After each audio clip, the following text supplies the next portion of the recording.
Hello everyone, my name is Riddhi. यहाँ पर हम पीएसआर ऑप्शनल पेपर 2 डिस्कस करने वाले हैं।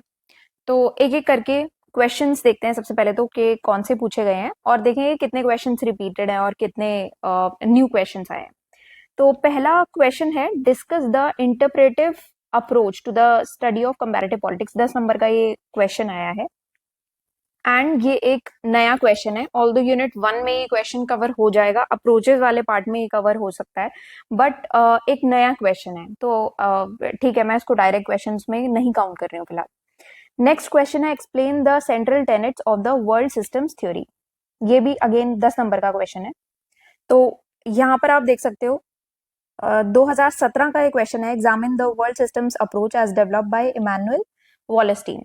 तो यूनिट 5 में से, पेपर 2 की यूनिट 5 में से ये क्वेश्चन पूछा गया है एंड डायरेक्ट क्वेश्चन पूछा गया है, तो इसको मैं डायरेक्ट क्वेश्चन में काउंट कर रही हूँ क्योंकि अगेन वर्ल्ड सिस्टम्स थ्योरी हमने कवर किया हुआ है। अगर किसी ने प्रीवियस ईयर क्वेश्चंस किए होते तो आपने जहां से भी प्रिपेयर किया है वहां पर आपको जरूर देखना चाहिए कि ये सब अप्रोचेस एंड थ्योरीज कवर्ड हैं जो प्रीवियस ईयर क्वेश्चंस में है या नहीं। अब जो न्यू क्वेश्चन आ गया वो आप ये मान के चलो कि सभी लोगों के लिए न्यू है, अदरवाइज आप थोड़ा सा अपने नोट्स में ये ऑब्जर्व करना। नेक्स्ट क्वेश्चन है, the expansionist tendencies of the current Russian regime indicate its intentions for the realization of a greater Russia on the lines of the Soviet era. Comment. 10 number का ये भी question है। तो अगर कोई question आपको समझ में नहीं आता, उस क्वेश्चन को आपको पार्ट्स में डिवाइड करके समझना चाहिए कि एक्सपेंशनिस्ट टेंडेंसीज किसकी, करंट रशियन रिजीम की, आज के टाइम की। ये क्या इंडिकेट करता है, intentions for the realization of a greater Russia on the lines of the Soviet era. Comment. तो आप 4 पार्ट्स में इसको इस तरीके से डिवाइड करो और अब आंसर क्वेश्चन को अटेम्प्ट करने की कोशिश करना। ऑल्दो ये क्वेश्चन रशिया की फॉरेन पॉलिसी पर ही पूछा गया है एंड रशियन रिजीम के ऊपर पूछा गया कि क्या आजकल के जो एक्सपेंशनिस्ट टेंडेंसी चल रही है आजकल के रशियन रिजीम की, वो उसके इंटेंशंस बताता है कि वो एक ग्रेटर रशिया बिल्ड करने की कोशिश कर रहा है on the lines of Soviet era. तो अगेन ये क्वेश्चन 20 नंबर का क्वेश्चन ये पूछा गया था 2010 के टाइम पर, यूनिट 7 में से ये क्वेश्चन पूछा गया है। तो आप ये कह सकते हो कि अगर आप रिसेंट ट्रेंड्स पढ़ोगे ऑल इन ऑल, तो आप ये क्वेश्चन अटेम्प्ट कर सकते हो। ऑल्दो रशिया के ऊपर काफी सारे क्वेश्चंस पूछे गए हैं, तो अटेम्प्ट हो सकता है ये क्वेश्चन, कोई ऐसा नया क्वेश्चन नहीं है। रशियन रिजीम के बारे में आप काफी सारी चीजें लिख सकते हो, सोवियत एरा के बारे में भी उसको लिंक करके भी काफी सारे क्वेश्चन रशिया पर पूछे गए हैं। नेक्स्ट क्वेश्चन देखते हैं, explain the various facets of the idealist approach to the study of international relations. तो यहाँ पर अलग अलग फैसेट्स पूछे हैं आइडियलिस्ट अप्रोच के to the study of international relations and उसका कंटेम्प्रेरी रेलेवेंस बताना है। तो ये आपका अगेन 10 मार्कर क्वेश्चन है। तो एक बार ये क्वेश्चन भी देख लेते हैं। यहाँ पर आप देख सकते हो यूनिट 5 में से ये क्वेश्चन पूछा हुआ है, 2020 में पूछा था, core assumptions of the idealism as an approach to the study of international relations, और उसका कंटिन्यूइंग रेलेवेंस पूछा गया है पीस बिल्डिंग में। तो ये क्वेश्चन ऐसा नहीं है कि नया क्वेश्चन पूछ लिया, आइडियलिस्ट अप्रोच पर पहले भी क्वेश्चन पूछा गया है, उसी क्वेश्चन का रेपिटेटिव यहाँ पर अभी रिसेंटली पूछा है। नेक्स्ट क्वेश्चन है, changing global order and ongoing regional conflicts with the global powers taking sides. जो अभी ग्लोबल ऑर्डर सिंस चेंज हो रहा है और रीजनल कॉन्फ्लिक्ट्स भी हमें देखने को मिल रहे हैं, ग्लोबल पावर्स भी अलग अलग साइड्स ले रही हैं। तो इससे क्या हुआ है ना, जो डिसआर्मामेंट पहले होता था वो चीज में जो प्रोग्रेस देखी गई थी वो अब कम हो गई है, ठीक है, वो उसमें प्रॉब्लम आ गई है। तो इसके ऊपर आपको बात करनी है। 10 नंबर का ये क्वेश्चन है। यहाँ पर आप देखो 2016 का एक क्वेश्चन है, explain the socio economic impacts of arms race and identify the obstacles in the way of disarmament. तो इस टॉपिक पर ऑलरेडी यूपीएससी ने 2016 में एक क्वेश्चन पूछा था एंड ये यूनिट 18 है जिसमें से क्वेश्चन पूछा गया। ऑल्दो डिसआर्मामेंट पे और भी क्वेश्चन पूछे गए हैं, बट ये बेस्ट सूटेड क्वेश्चन है कि अगर आप ये करके जाओ तो आपका आंसर अटेम्प्ट हो सकता है। Question number 2A, de globalization is displacing globalization. Comment. 20 number का ये क्वेश्चन है, नया क्वेश्चन है कि डी ग्लोबलाइजेशन, ग्लोबलाइजेशन के ऊपर देखो काफी सारे क्वेश्चन पूछे हुए हैं, but de globalization as a topic ये थोड़ा सा नया टॉपिक आ गया है यहाँ पर। जब भी इस टाइप के क्वेश्चंस आते हैं तो इनको अटेम्प्ट करने के लिए आपको ये थोड़ा सा समझने की जरूरत है कि ये क्वेश्चंस में एग्जैक्टली पूछा क्या गया। अगर एक भी वर्ड आपको समझ में आ रहा है उसके बेसिस पे आप आंसर लिख सकते हो। सिंस ये 20 मार्क का क्वेश्चन है तो छोड़ने वाला क्वेश्चन नहीं है। आप सबसे पहले स्टार्ट करो इसमें कि ग्लोबलाइजेशन होता क्या है, कि इंक्रीजिंग कनेक्टेडनेस होती है, इंटरकनेक्टेड वर्ल्ड है, इकोनॉमीज इंटरकनेक्टेड है, कल्चर्स हैं अलग अलग, then populations world wide interconnected है, ट्रेड होता है, टेक्नोलॉजी है, कम्युनिकेशन है, वगैरह वगैरह। जबकि डी ग्लोबलाइजेशन जो कि ग्लोबलाइजेशन का बिल्कुल ऑपोजिट है, तो वहां पर ऑपोजिट फीचर्स आप यहाँ पर लिख सकते हो। ऐसा प्रोसेस जहां पर कनेक्शंस कम होते जा रहे हैं। तो यहाँ पर क्या है, प्रोटेक्शनिस्ट पॉलिसीज आ गई हैं, नेशनल इंटरेस्ट पर सब लोग अपने अपने नेशनल इंटरेस्ट पर फोकस कर रहे हैं। इनफैक्ट ये पॉइंट मैंने क्यों बोला है आपको कि नेशनल इंटरेस्ट पर सब लोग फोकस कर रहे हैं, आप आगे के भी क्वेश्चंस देखोगे ना जो यूपीएससी ने पूछे हैं, उसमें आपको ये समझ में आएगा कि इसी पर ही फोकस है, कि सभी लोग अपने नेशनल इंटरेस्ट पर फोकस कर रहे हैं। देन इंडिया भी उसी पेस पर आगे बढ़ रहा है। चाहे वो एनपीटी के क्वेश्चंस हैं उसमें भी आप यही नोट करोगे, चाहे वो इंडिया के खुद के नेशनल इंटरेस्ट में आगे मूव कर रहे हैं, चाहे वो इसराइल हमास जो इश्यू चल रहा है उसमें भी आप यही नोट करोगे। बहुत सारे ऐसे क्वेश्चंस आए हैं जिसमें India as an independent leader के तरह सामने आया है, तो वो चीज पर फोकस किया गया है। तो यहाँ पर एक ट्रेंड चलता आ रहा है डी ग्लोबलाइजेशन की तरफ। तो उसी के बारे में आप थोड़ा सा एक्सप्लेन कर सकते हो, बता सकते हो कि इसका और बैकग्राउंड आप बता सकते हो कि ग्लोबलाइजेशन पोस्ट वर्ल्ड वॉर, इतना तो आपको पता होना चाहिए अगर आपने ग्लोबलाइजेशन के बारे में पढ़ा है, वो मैं एक्सपेक्ट कर रही हूँ आपसे। राइज ऑफ ग्लोबलाइजेशन कब हुआ था, पोस्ट वर्ल्ड वॉर सेकेंड के टाइम पर ग्लोबलाइजेशन कैसे होता है, ट्रेड लिबरलाइजेशन आता है, पॉलिटिकल कॉपरेशन, टेक्नोलॉजिकल एडवांसमेंट, ये वगैरह वगैरह। अब डी ग्लोबलाइजेशन करना हो इसका ऑपोजिट कर दो आगे, तो वहां पर चैलेंजेस जो आएंगे ग्लोबलाइजेशन में वो डी ग्लोबलाइजेशन के फीचर्स होंगे। तो यहाँ के ग्लोबलाइजेशन के चैलेंजेस कौन से हो गए, इकोनॉमिक क्राइसिस आ गया, ट्रेड के लिए वॉर होती जा रही है, पेंडेमिक आ गया, जियो पॉलिटिकल टेंशन आ गई। ये सारे पॉइंटर्स आप यहाँ पर मेंशन कर सकते हो। ठीक है, कुछ थिंकर्स पर्सपेक्टिव आप लिख दो, जैसे इमैनुअल वॉलस्टीन है, उनके बारे में लिख दो कि वर्ल्ड सिस्टम्स थ्योरी है उनकी, जिसमें एम्फेसाइज किया जाता है कि ग्लोबल पावर डायनामिक्स में कैसे शिफ्ट्स हो रहे हैं, ये चीज आप बता सकते हो। देन पंकज घेमावत हैं जिन्होंने ये लिखा है। आप थोड़े से ट्राई करो कि इंडियन थिंकर्स भी अगर यूज कर पाओ तो बहुत अच्छा हो जाएगा। यहाँ पर मैं मेंशन कर देती हूँ, पंकज घेमावत ये थिंकर का नाम है। वो ये आर्ग्यू करते हैं कि डी ग्लोबलाइजेशन बहुत ही एविडेंट है और काफी सिग्निफिकेंट जो ग्लोबल टाइज हैं वो फिर भी रह जाते हैं। ठीक है, यहाँ पर आप कुछ केस स्टडीज दे दो, बहुत सारी केस स्टडीज है, जैसे ब्रेग्जिट की केस स्टडी दे दो, यूएस चाइना ट्रेड वॉर बता दो कि टैरिफ्स वगैरह का एग्जामिनेशन होता है, उसका इफेक्ट ग्लोबल सप्लाई चेन पे क्या होता है, कोविड का एग्जाम्पल दे दो कि इंटरनेशनल ट्रैवल ट्रेड वगैरह सब में इम्पैक्ट आया था ना उसका, और सेल्फ सफिशिएंसी की तरफ थोड़ा सा शिफ्ट उस टाइम पर देखा गया था, सब लोग अपने अपना चीजें बचाने की तरफ लगे हुए थे। कुछ इंपॉर्टेंट थ्योरीज आप को बेस बना के यहाँ पर मेंशन कर सकते हो, जैसे कि आप बताओ, मैं अलग से यहाँ पर मेंशन कर देती हूँ। जैसे कि आप डिपेंडेंसी थ्योरी बता सकते हो कि कैसे global economic systems developing Nations को एक्सप्लॉइट कर रहे हैं। रियलिज्म की थ्योरी बता सकते हो, स्टेट इंटरेस्ट पर फोकस होता है और नेशनल सिक्योरिटी कंसर्न की तरफ एक शिफ्ट देखा गया है। देन ग्लोबल वैल्यू चेन्स के बारे में आप यहाँ पर मेंशन करते हो, कैसे प्रोडक्शन में शिफ्ट्स ग्लोबल इकोनॉमिक स्ट्रक्चर्स को इम्पैक्ट करते हैं। ये सब चीजों को आप बेस बना के अपना आंसर यहाँ पर लिख सकते हो। ठीक है, तो मार्क्स मिल जाएंगे। तो ये ऐसा क्वेश्चन नहीं है जो मैं आपको कहूंगी कि बिल्कुल छोड़ दो, बिल्कुल ही नया क्वेश्चन है और पता नहीं क्या पूछ लिया, ऐसा क्वेश्चन नहीं है ये। ओके, नेक्स्ट क्वेश्चन है, what are the distinctive features of the post modern state in the advance capitalist economies analyse. तो ये क्वेश्चन भी देख लेते हैं। देखो, एग्जैक्टली डायरेक्ट क्वेश्चन तो नहीं है, क्योंकि यहाँ पर पूछा गया है कि पोस्ट मॉडर्न स्टेट के आपको फीचर्स बताने हैं in advance capitalist economies. Capitalist model of development पे क्वेश्चन पूछा गया है, क्योंकि यहाँ पर characteristics and changing nature of the state in capitalist and social economies के ऊपर ये आपका टॉपिक है, सिलेबस का ही पार्ट है ये। एंड इनफैक्ट ये आपको यूनिट 2 में मिलेगा, पेपर 2 की यूनिट 2 में आप ये क्वेश्चन देख सकते हो। तो काफी सिमिलर टाइप का क्वेश्चन है, 2005 में क्वेश्चन पूछा गया था। तो कुछ आप पॉइंटर्स इससे ले सकते थे, बट एग्जैक्टली मैं ये नहीं बोलूंगी कि बिल्कुल ही डायरेक्ट क्वेश्चन है और हाँ बहुत ही ईजी है, अटेम्प्ट कर लेते। ठीक है, आप अटेम्प्ट कर सकते थे पर इसको। नेक्स्ट क्वेश्चन नाफ्टा के ऊपर पूछा गया है, 15 नंबर का ये क्वेश्चन है। What were the limitations of NAFTA, एक तो ये बताना है आपको, फिर बताना है कि जो United states Mexico Canada agreement हुआ था तो उससे जो रिप्लेसमेंट हुआ था नाफ्टा का, तो कैसे वो काउंटर करता है। ठीक है, तो अभी ये जो अग्रीमेंट है इसके बारे में आप बता सकते हो, नाफ्टा से पर आपको स्टार्ट करना पड़ेगा, तो ये आपको एक्सप्लेन करना है।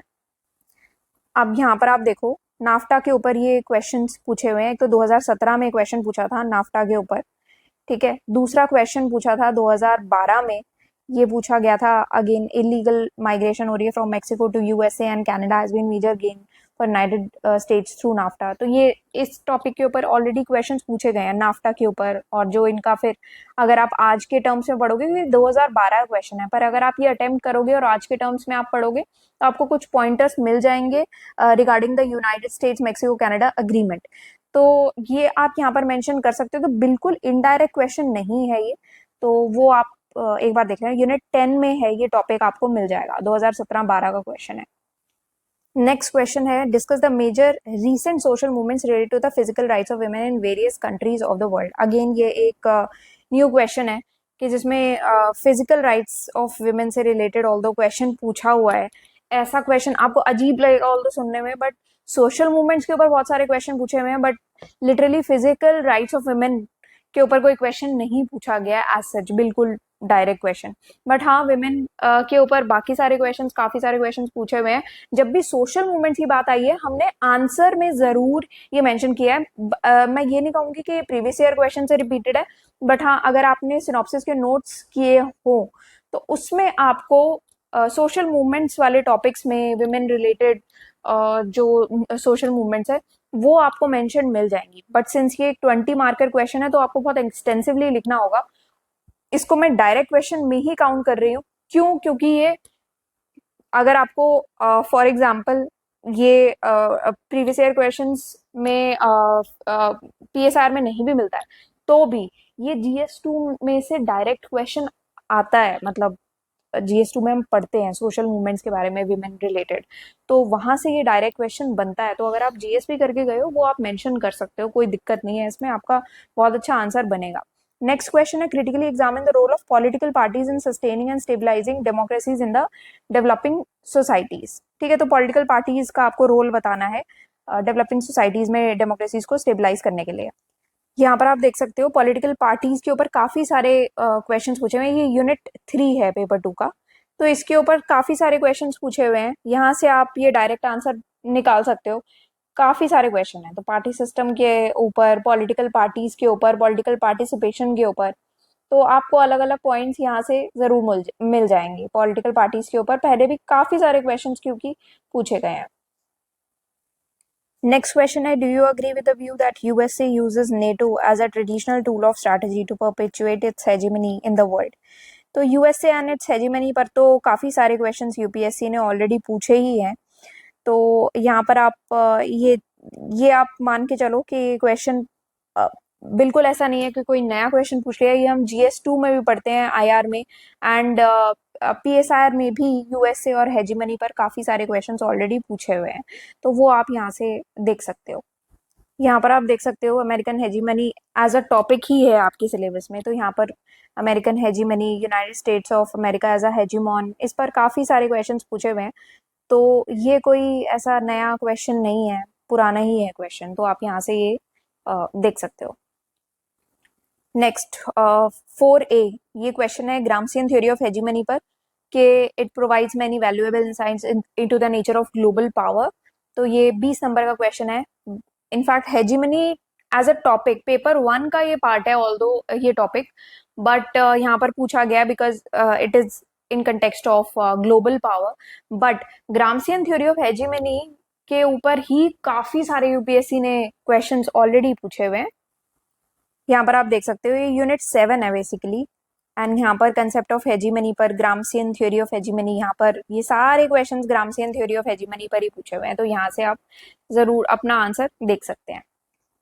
और हाँ, अगर किसी को ये लगता है कि नेचर ऑफ ग्लोबल पावर के कंटेक्स्ट में मैंने नहीं बताया या वैसा कोई क्वेश्चन नहीं पूछा हुआ है, तो हम जब भी कोई भी टॉपिक पढ़ रहे हैं ना, इनफैक्ट मैंने पुराने सारे लेक्चर्स में ये बोला है कि जब आप एग्जाम्पल्स देते हो, केस स्टडीज देते हो, तो आपको ना इंडिया और वर्ल्ड दोनों के ही कंटेक्स्ट में वो केस स्टडीज देनी पड़ेंगी, क्योंकि आपको नहीं पता कि क्वेश्चन क्या आ जाए। जैसे यहाँ पर ग्लोबल पावर के कंटेक्स्ट में पूछा हुआ है, अगर आपने वर्ल्ड के कुछ केस स्टडीज यहाँ पर ग्रामसियन थ्योरी ऑफ हेजिमनी में पढ़ी हो तो वो आंसर आप सॉल्व कर सकते हो। तो उसी कंटेक्स्ट में हमने अपनी प्रिपरेशन की है और उसी हिसाब से ये आया है। अब नेक्स्ट क्वेश्चन है, return of trade barriers and economic sanctions had diminished the spirit of GATT. की जो स्पिरिट थी वो बेसिकली अब ट्रेड बैरियर्स और बढ़ रहे हैं, इकोनॉमिक सैंक्शंस लग रहे हैं, तो वो स्पिरिट कम होती जा रही है। तो डब्ल्यूटीओ का भी इसमें जो डिक्लाइन है वो देखने को मिल रहा है रिसेंट टाइम्स में। वो फैक्टर्स कौन से हैं जो ये डब्ल्यूटीओ के डिक्लाइन को कंट्रीब्यूट कर रहे हैं? यूनिट 8 में से, पेपर 2 की यूनिट 8 में से एक क्वेश्चन आया हुआ है एंड 2008 का एक क्वेश्चन है, constant breakdown in WTO negotiations suggest to many disagreements in world politics. तो यहाँ पर डब्ल्यूटीओ का कांस्टेंट ब्रेकडाउन क्यों हो रहा है वगैरह, ये वाला क्वेश्चन आप यहाँ से आइडिया लगा सकते हो।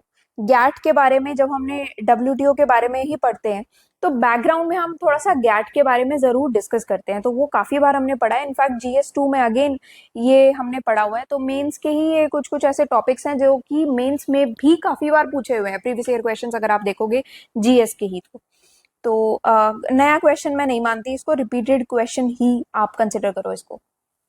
Next is, do you agree with the view that EU has thus far proved to be the most successful experiment in the regional integration processes, account for its successes and also some of the recent challenges that it is faced with? ठीक है, तो यहाँ पर आपको बताना है successful experiment है, EU success challenges वगैरह बता। EU के ऊपर काफी सारे क्वेश्चंस यहाँ पर ऑलरेडी यूपीएससी ने पहले भी पूछे हैं। यूनिट 10 है ये। यूनिट 10 का आप एक बार यहाँ पर 2004 का ये क्वेश्चन है, ये आप देखो। How did the European union emerge as a successful case of regional organization? Is it replicable in other regions? तो ये जो पर्टिकुलर लास्ट वाली लाइन है ना, is it replicable in other regions, ये जो आपका क्वेश्चन पूछा हुआ है ना, उसका केस स्टडी बन सकती है। केस स्टडीज या एग्जाम्पल्स कुछ ऐसे बन सकते हैं, एप्लीकेशन पार्ट यहाँ पर कवर हो सकता है, अदरवाइज यहाँ से आप अपना आंसर निकाल सकते हो।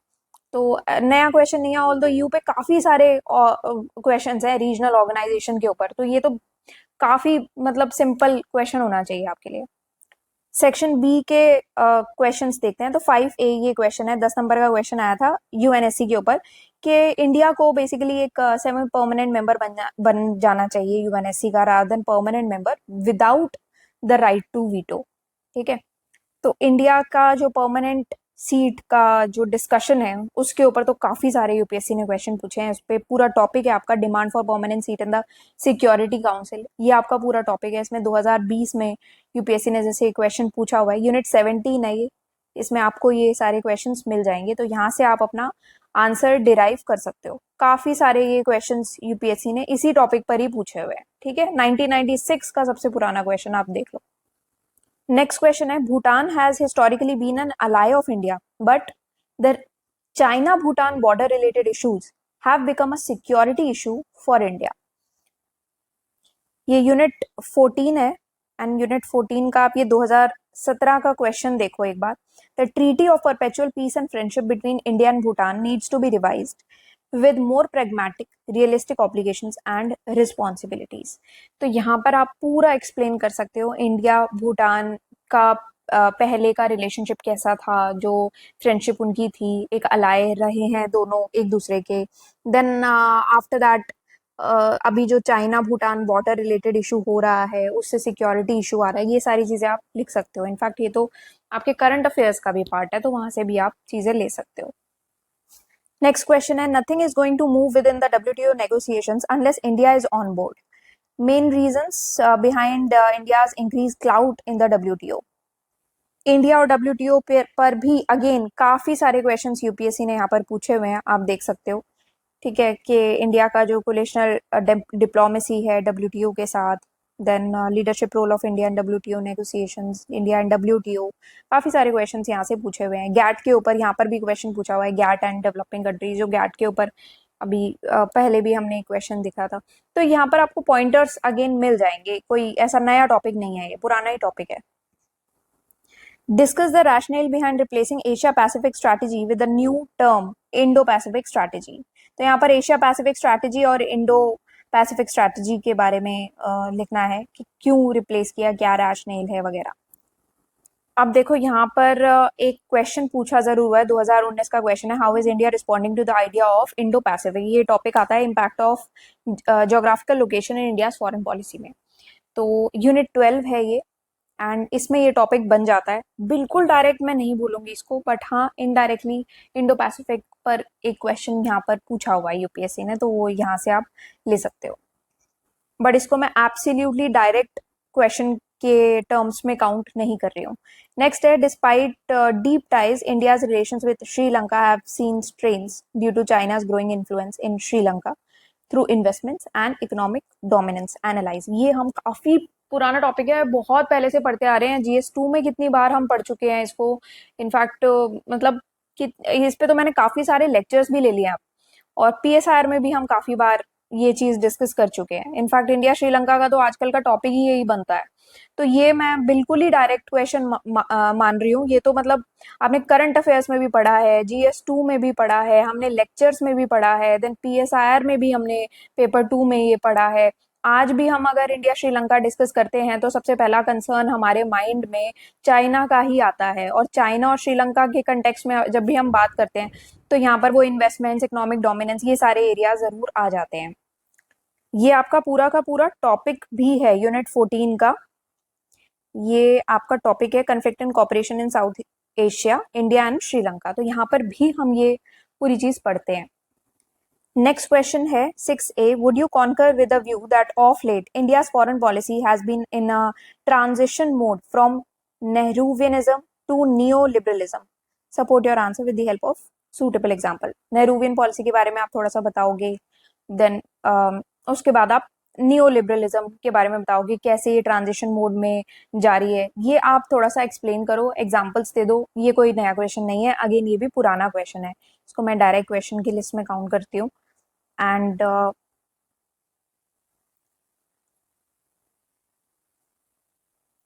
यूनिट 12 है ये, एंड इसमें 2013 में ये क्वेश्चन पूछा गया था, identify the elements of change in India's foreign policy.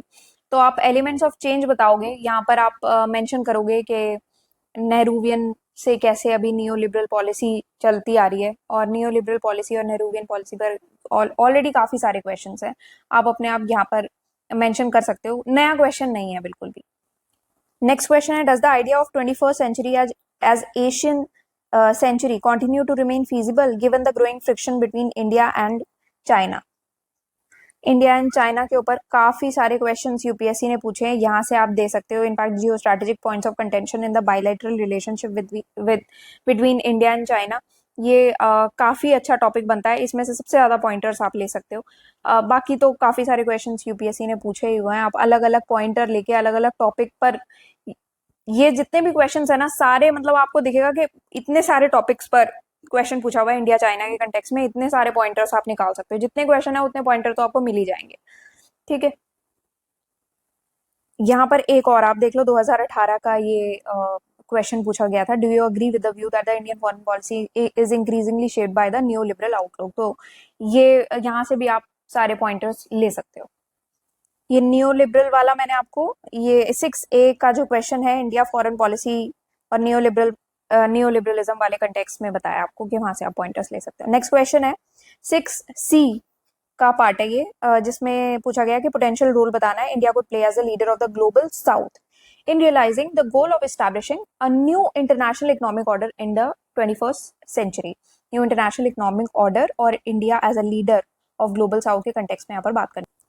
ये पूरा का पूरा आपका सिलेबस का ही टॉपिक है, यहाँ पर आप देख सकते हो यूनिट 18 है ये, जिसमें से आपको ये क्वेश्चंस मिल जाएंगे। Third world demand for new international economic order, India के कंटेक्स्ट में आपको यहाँ पर टॉपिक्स मिल जाएंगे। 2008 का ही जैसे क्वेश्चन ले लो, India's rise as a major market power in globalised world would mean that it is no longer concern with the new international economic order that it once champion. 2006 का क्वेश्चन है, India and the emerging international economic order. तो ये सारे काफी सारे topics हैं, and आप यहाँ से पॉइंटर्स डेफिनेटली ले सकते हो, नया टॉपिक नहीं है, पुराना ही है। नेक्स्ट क्वेश्चन है, future of SAARC in the light of India's increase focus on other regional groupings like ASEAN and BIMSTEC. तो सार्क का फ्यूचर बताना है, सिंस इंडिया का फोकस अभी एशियान और बिम्स्टेक जैसी रीजनल ग्रुपिंग्स के साथ बढ़ रहा है, तो यहाँ पर आप सार्क के बारे में भी मेंशन करोगे, फिर एशियान के बारे में भी। बेसिकली इंडिया और सार्क के बारे में बात करनी है, इंडिया और एशियान के बारे में बात करनी है, इंडिया और बिम्स्टेक के बारे में बात करनी है। अब इंडिया और सार्क के बारे में 2001 का क्वेश्चन है, सार्क प्रॉब्लम्स एंड प्रोस्पेक्ट्स, मतलब फ्यूचर क्या हो सकता है सार्क और इंडिया का, यहाँ पर आप बता सकते हो। इंडिया के साथ ही क्यों बता रही हूँ, क्योंकि यहाँ पर इंडिया के साथ ही सार्क के काफी सारे क्वेश्चन है, उसी कंटेक्स में हम काफी बार बात करते हैं, ठीक है। तो 2001 में क्वेश्चन पूछा हुआ है, this is unit 14। Next question है आपका, नेक्स्ट टॉपिक आप यहाँ से ले सकते हो, इंडियाज इंटरेस्ट इन एशियान। 2005 का एक क्वेश्चन आया, ऑल्दो इंडिया एशियान के ऊपर काफी सारे क्वेश्चंस हैं, पर यहाँ से आप ये टॉपिक ले सकते हो। तो इंडिया सार्क का भी मैंने आपको बता दिया, इंडिया एशियान का भी आपको टॉपिक मिल जाएगा। This is unit 10। यूनिट 10 में 2005 का एक क्वेश्चन है। आफ्टर दैट यूनिट 10 में ही बिम्स्टेक का भी आपको यहाँ पर टॉपिक मिल जाएगा, 2019 का एक क्वेश्चन पूछा गया है। नेक्स्ट क्वेश्चन है, critically examine India's persistent refusal to sign the nuclear non proliferation treaty despite being recognized as a de facto nuclear power. 2015 में ये क्वेश्चन पूछा गया था। In 1998 India declare itself as a nuclear weapon state. India refuses to sign NPT and CTBT. What would be the implications for India's nuclear policy in case it signs both the treaties? तो refuses to sign वाला part यहाँ पर भी आता है। In fact काफी सारे question पूछे हुए हैं। India opposes NPT as discriminatory, ठीक है। Then defence of India's approach to, यहाँ पर तो CTBT के बारे में पूछा हुआ है, बट अदरवाइज यहाँ पर NPT, India's objection to NPT, तो ये इंडियाज ऑपोजिशन टू NPT, काफी सारे क्वेश्चंस आपको मिल जाएंगे बेसिकली कि इंडियाज ऑपोजिशन टू NPT पर। सिंस यहाँ से कुछ टॉपिक्स मिलेंगे कि critically analyse India's nuclear policy, 2016 का एक क्वेश्चन है। तो यहाँ से आपको काफी सारे टॉपिक्स मिल जाएंगे। यूनिट 18 की बात कर रही हूँ यहाँ पर मैं, तो 2015 का क्वेश्चन है और काफी सारे क्वेश्चन, तो नया टॉपिक नहीं है, ये भी डायरेक्टली पुराना टॉपिक है। Next is India USA have become such strong strategic partners that they need not become formal allies. तो इंडिया यूएसए की जो स्ट्रैटेजिक रिलेशनशिप है उसके बारे में यहाँ पर आपको बात करनी है। 2020 का आप यहाँ पर क्वेश्चन देख सकते हो, significance of India USA strategic partnership, implications for India security and national defence. तो यहाँ पर आपको इंडिया यूएसए की स्ट्रैटेजिक पार्टनरशिप पर काफी सारे क्वेश्चन, काफी सारे पॉइंटर्स मिल जाएंगे, और इसके ऊपर इंडिया और यूएसए की पार्टनरशिप के ऊपर काफी सारे क्वेश्चंस ऑलरेडी यूपीएससी ने पूछे हुए हैं, तो यहाँ से आपको पॉइंटर्स बहुत मिल जाएंगे। अगेन ये भी एक पुराना टॉपिक है, यूनिट 16 है ये। Next is 8A, critically examine continuity and change in India's Palestine policy in the wake of the ongoing Israel-Hamas war। तो ये टॉपिक तो कोई नया टॉपिक नहीं है, करंट अफेयर्स में पूरे साल भर ये टॉपिक चलता आ रहा है, काफी टाइम हो गया। इनफैक्ट इस टॉपिक पर पहले भी यूपीएससी ने काफी सारे क्वेश्चंस पूछे हुए हैं, एंड यूनिट 19 से ये टॉपिक पूछा गया, India stand on Palestinian statehood. Then India Israel के बारे में 2019 में, 2017 में, 1998 में काफी सारे क्वेश्चंस पूछे हैं, और अभी करंट अफेयर्स में भी चल रहा है तो उसमें भी हमने डिस्कस किया हुआ है, तो ये कोई नया क्वेश्चन नहीं है आगे। नेक्स्ट क्वेश्चन है, discuss the implications of the scrapping of the free movement regime with Myanmar by the Indian government on the complex ethno political dynamics of the north eastern region. Free movement regime scrap कर दिया गया है, ये आपको current affair से ही लेना पड़ेगा। Other than that, India और म्यांमार का जो एथनिक पॉलिटिकल डायनामिक्स चल रहे हैं, जो भी इश्यूज चल रहे हैं नॉर्थ ईस्टर्न रीजन के, उस पर यूपीएससी ने काफी बार क्वेश्चन पूछा हुआ है, क्योंकि अगेन ये टॉपिक कोई नया टॉपिक नहीं है, एकदम से कोई नए एथनिक कन्फ्लिक्ट्स नहीं स्टार्ट हो गए हैं, काफी पहले से चलते आ रहे हैं ये कन्फ्लिक्ट्स। जैसे इजराइल और पैलेस्टीन इशू है, काफी टाइम से चलता आ रहा है। ऐसे ही ब्रेग्जिट का इशू हुआ था, वो भी काफी टाइम से चलता आ रहा इशू था। अफगानिस्तान का इशू था, ये भी काफी टाइम से चलता आ रहा था इशू था।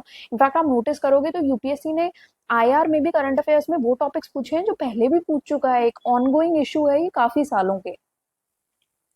यूनिट 14 का पार्ट है ये, एंड यहाँ पर आप देखो कि 2023 का एक क्वेश्चन देखो आप कि how does the regime change and political crisis in Myanmar threaten regional security and peace. In fact इसी पर्टिकुलर टॉपिक पे जो म्यांमार से रिलेटेड टॉपिक है उसमें काफी सारे क्वेश्चन आए हुए। इनफैक्ट रोहिंग्या रिफ्यूजी इशू पर भी यूपीएससी ने क्वेश्चन पूछा है। नॉर्थ ईस्ट इंडिया में एथनिक कन्फ्लिक्ट्स, इंसर्जेंसीज चलती हैं, तो can be better manage by improving relations with the neighbouring countries. कौन नेबरिंग कंट्रीज है ना, म्यांमार से रिलेटेड आपने यहाँ पर भी पढ़ा है। तो काफी सारे ऐसे टॉपिक्स यूपीएससी ने पूछे हैं, ये आपको यहाँ पर मिल जाएंगे। ठीक है, बस आप यूनिट्स जो मैं बता रही हूँ वो आप नोट डाउन करके रख लेना, यूनिट 14 का पार्ट है ये। लास्ट क्वेश्चन है ये, India has of late chosen to debunk non alignment in the pursuit of multi alignment. Comment, तो नॉन अलाइनमेंट छोड़ के मल्टी अलाइनमेंट की तरफ इंडिया जा रहा है। यूनिट 13 है ये, इसमें से ये क्वेश्चन पूछा गया है। तो नॉन अलाइनमेंट इंडिया के कंटेक्स्ट में काफी सारे चीजें पूछी गई हैं, बट सबसे ज्यादा जो यहाँ पर जाएगा वो है ये दो क्वेश्चंस आप देखो, relevance of normative ethos of the non align movement in magnifying India soft power in the pursuit of our national interest. Then तो यहाँ पर नेशनल इंटरेस्ट की बात आ गई, और यहाँ पर नॉन अलाइनमेंट की भी बात आई है। आप बताओगे कैसे ये मल्टी अलाइनमेंट की तरफ जा रहा है। एक multi alignment as a word ऐसा नहीं है कि पहले पूछा हुआ है, बट ऐसा भी वर्ड नहीं है जो किसी ने पहली बार सुना होगा। तो नॉन अलाइनमेंट है, मल्टी अलाइनमेंट, आपको वर्ड समझ आ गया तो आप ये क्वेश्चन अटेम्प्ट कर सकते हो बहुत इजीली, बहुत डिफिकल्ट शब्द भी नहीं है। 2016 में भी इंडिया की कंट्रीब्यूशन ऑनलाइन मूवमेंट, उसका कंटेम्प्रेरी रेलेवेंस क्या है, ये पार्ट आप यहाँ से ले सकते हो, जो कि आपके अभी के क्वेश्चन के लिए रेलेवेंट है। एक टॉपिक मैं आपको और बता देती हूँ, 2001 में क्वेश्चन पूछा गया था, has the non align movement lost its relevance in the present day situation and how has India involved its foreign policy goals to the changing international scenario। ये ऑल्दो पूछा गया था 2001 में, पर आपको भी पता है नॉन अलाइन मूवमेंट वाला टॉपिक तो काफी सालों से चला आ रहा है। तो ये अगर आप प्रीवियस ईयर क्वेश्चंस भी अटेम्प्ट कर रहे हो उसमें डालोगे तो आज का कंटेम्प्रेरी रेलेवेंस तो डालोगे ही ना। तो आज के टाइम में अगर आप समझने की पढ़ने की कोशिश करोगे तो आपको समझ में आएगा कि यहाँ पर भी वही सेम बात हो रही है कि नॉन अलाइन मूवमेंट का रेलेवेंस खत्म होता जा रहा है। तो इंडिया की स्ट्रैटेजी क्या चल रही है उसी के बारे में हम यहाँ पर बात कर रहे हैं, वही सेम चीज है, यहाँ से आप देख सकते हो। अब यहाँ अगर हम टोटल काउंट करते हैं तो 1 2 3 देन 4 5 6 7 8 9 10 11 12 13 14 15 16 17 18 19 20 21 22 23 24 24 डायरेक्ट क्वेश्चंस हैं इसमें से जो पूछे गए हैं, and I am talking about paper 2। तो पेपर 2 में 24 डायरेक्ट क्वेश्चंस पूछे गए हैं। अगर आप इनमें से कुछ क्वेश्चंस हटाओ, तो मान लो अगर आप 4 क्वेश्चंस भी रैंडमली हटा देते हो कि मुझे ये डायरेक्ट क्वेश्चंस भी नहीं आते थे या मुझे थोड़ा सा इनडायरेक्ट लग रहे हैं, तो अगर आप वो क्वेश्चंस भी हटा देते हो तो 20 क्वेश्चन आपके फिर भी बच जाते हैं। और ये इतने होते हैं कि आपको पूरा पूरा एज मिलता है, नॉट जस्ट एग्जाम क्रैक करने का बट एक अच्छी रैंक लाने का भी। तो प्रीवियस ईयर क्वेश्चंस की इंपॉर्टेंस आपको समझनी पड़ेगी, चाहे आप यहाँ से देखो चाहे आप कहीं और से ज्वाइन करो, बट आपको ये समझना पड़ेगा कि प्रीवियस ईयर क्वेश्चंस कितने इंपॉर्टेंट हैं। फ्री रिसोर्सेज में आप डाउनलोड्स में जाओगे तो यूपीएससी ऑप्शनल सब्जेक्ट्स में आपको ये फ्री रिसोर्सेज में ही आपको मिल जाएगा, PSIR optional previous year question, यहाँ से आप डाउनलोड कर सकते हो, ये फ्री बुकलेट अवेलेबल है। और अगर सॉल्व्ड बुकलेट चाहिए तो ऑप्शनल्स पे पीएसआईआर ऑप्शनल कोर्स पर जाना, एंड यहाँ से सॉल्व्ड बुकलेट आपको ये यहाँ पर मिल जाएगी।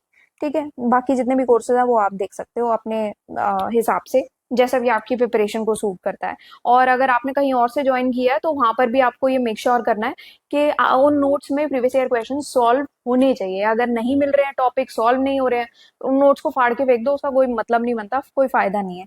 करंट अफेयर्स अपने साथ रखो, साथ साथ ऐड करते रहो, क्योंकि वो पूरे साल भर एक तैयारी चलती है, उसमें आप करंट अफेयर्स छोटे छोटे से जो भी टॉपिक आप पढ़ रहे हो उसमें ऐड करते रहते हो। अगर कोई क्वेश्चन पूछना हो कमेंट सेक्शन में लिख के आप पूछ सकते हैं।